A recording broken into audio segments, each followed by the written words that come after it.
Ndabasuhuje cyane nongeye kubasuhuza no kubifuriza amahoro masa abadukurikira cyane kuri Muyenzi TV show. Kanizere ko mumerewe neza aho muherereye hose. Rero uyu mugoroba tuje kuganira ku bisanzwe ku nkuru zitandukanye tubonye muri aka kanya muri aya masaha, ariko ntago ndi jyenyine kuri kamera, ndi hamwe n'umupapa ukomeye cyane. Suhuza abakunzi bacu. Reka twongere tubaye ikaze, urakoze cyane nanjye kunyakira. So uyu munsi ntabwo turi butinde cyane, ni breaking news. Breaking news imaze kugera hanze, ntabwo byoroshye, aho bimwe mu bitangazamakuru byasohoye inkuru ziteye ubwoba. Ariko uyu munsi reka twibande ku igendanye n'uwo bita Vestina na Dorcas. Ubwo na Dorcas kuko tuzi ko ari abantu bakoranye indirimbo babana igihe kirekire. Rero benshi bahoze babona ariko ntibamenye ngo byagenze gute, se n'iki cyabaye, byagenze bite. nibyo tugiye kurebera hamwe. Gusa biratangaje. Nihehe sinzi umukanya uvuze ati nihehe tudakuze aho kuba abana bangana batya bagize bate badutanze basezeranye hehe mu mategeko.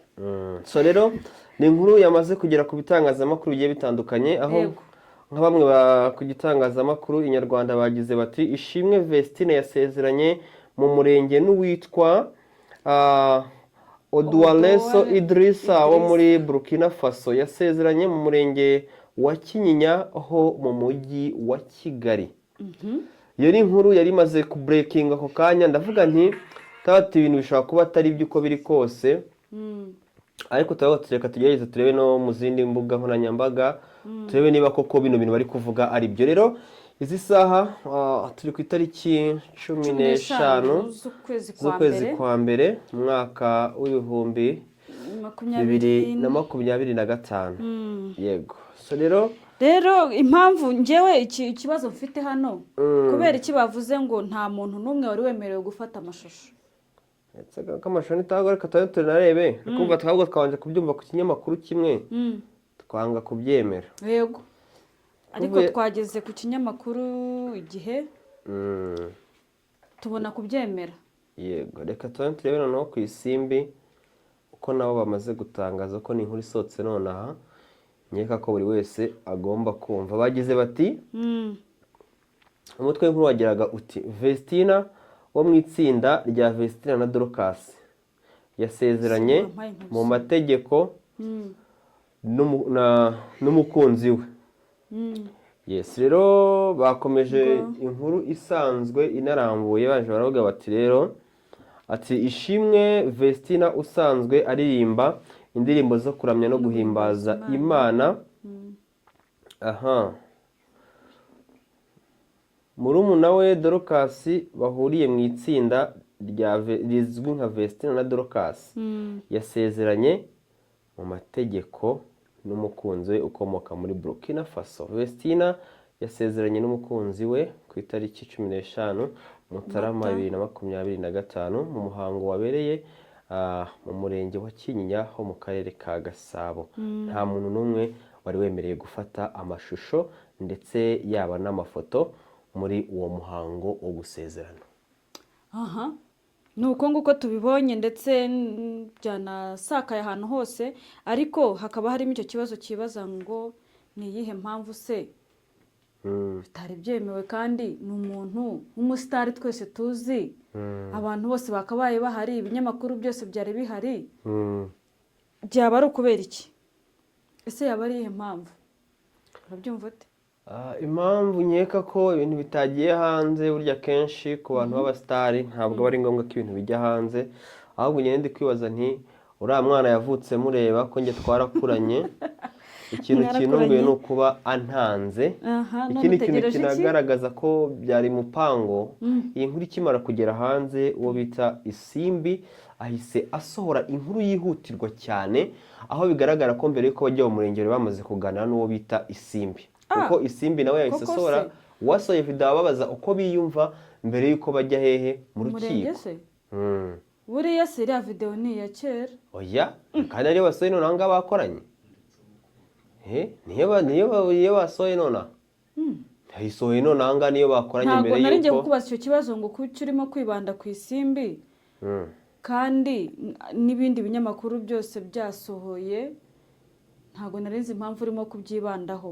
Bari bamaze kuvugana, bari bamaze gukorana ikiganiro. babanje gukorana ikiganiro mbere y'uko berekeza hehe mu byo bagombaga kujyamo nyine byo gusezerana. Reka se bikiri aho ngaho rero dukomeje kwihanganisha abantu bahuye n'impanuka hehe ni impanuka ibereye mu mujyi wa Kigali, mujyi wa Kigali hano mu karere ka Gasabo, mu murenge wa Kimironko, ahazwi nko mu Izindiro. Ahazwi nko mu Izindiro rero habaye impanuka ikomeye aho ihitanye umuntu umwe, abandi 16 barakomereka. Ni ikamyo ku mafoto bari kugenda batwereka, ni ikamyo ubona ko yamanutse ifite umuvuduko mwinshi kuko ipine rimwe ryahise rivamo, aya mapine y'inyuma ubwo no kuba igice cy'inyuma cyose cyase gitatana kivaho n'icy'imbere biratandukana. Bigaragara rero ko ari ibintu bibabaje cyane. Abantu bahakomerekeye ni ukuri Imana iborohereze, ndetse n'abavuye mu mubiri Imana ibatabare. Ni ukuri ndumva mbuze uburyo nabivuga ariko ntabwo byoroshye. Twari tuje rero kubagezaho aya makuru byo mu kanya gatoya. Ariko n'izindi nkuru zazagiye zicaracara. Hari n'umuraperi uzwi nka Bushari, mugenda gakomeye cyane nyuma y'uko yamaze gupfusha nyina umubyeyi. Katumwihanganishe kandi umubyeyi we Imana imwakire. Yego. Tukiri aho ngaho mu kanya tugiye kubanyurizaho match rwose, mube muhari mutebuke dukomezanye gukurikirana umupira tugiye kubanyurizaho live. Rero andi mu yandi makuru twasa nk'abanyuramo twihutsa, uwo bita ni amakuru yagiye agera hanze uyu munsi nanone nyuma y'uko tumaze ku breaking iyo nkuru yindi isa nkaho ihari nshyashya, nuko uwo bita Juno Kizigenza agiye kwizihiza imyaka irenga 3 amaze mu muziki. Rero ni ibintu byiza byo kwishimira, ndetse inkuru tuzagarukaho none ku munsi w'ejo uzwi nka Bahavu rero yikuye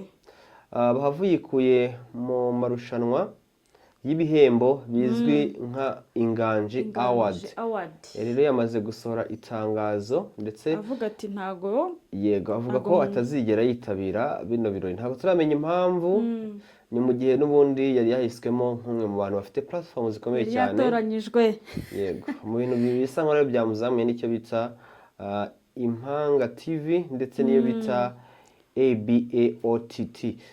Ni imwe mu mbuga nkoranyambaga akoreraho by'umwihariko ibigendanye n'ibihangano bye. Ikindi twavuga wenda gisa nkaho cyamaze kuba skandali tutarategura neza ariko tugomba kumenya neza ku munsi w'ejo, nuko hari kuvugwa mu rukundo uzwi nko bita Adonis ndetse no bita Katia Kamari. Rukundo rwabo rero rukomeje kuvugisha benshi kuri iyi mihanda, aho nabyo tuzabiva imuziri muzingo ku munsi w'ejo, aho ari inkuru nayo isa nkaho yihutirwa cyane. Bisa nkaho rero inkuru ziri hanze ziri kugera zivugwa nizo ngizo. Ubwo hagize ibindi bishya biza, mbonye indi nkuru nshyashya rero. Numwe mu bantu banyohereje ino nkuru guturuka muri MI Empire cyangwa se kwa Irene muri Ndahabi. Yego. Ni inkuru asoye, ni umuntu ashatse kugaruka izina, avuze ngo Vestina afite imyaka 22, ashakanye n'umuherwe w'imyaka 44. Hashize icyumweru n'iminsi 5 bafashe irembo, none baramujyanye. Yes, ni inkuru rero isa nk'ari yanyaye, kuko uri kumva iki umuntu ashatse agaragaje ko uwo bita uyu mwana w'umukobwa afite imyaka 22, rero agiye gushyingiranwa n'umugabo w'umunya Burkina Faso ufite imyaka 44. Byumvikane ko amurusha imyaka 22 n'ubundi. Ibaze. Yes, amakuru rero yarayo ngayo, sinzi niba twasezera abantu ubundi tukagana ku musozo. Katubifurize amahoro y'Imana akomeze kubana namwe, kandi mukomeza gukora subscribe rwose, mudukurikirana, muduha like, comment zanyu. Murakoze. Muyenzi TV nakagaruka. Imana ibane namwe. Ciao ciao.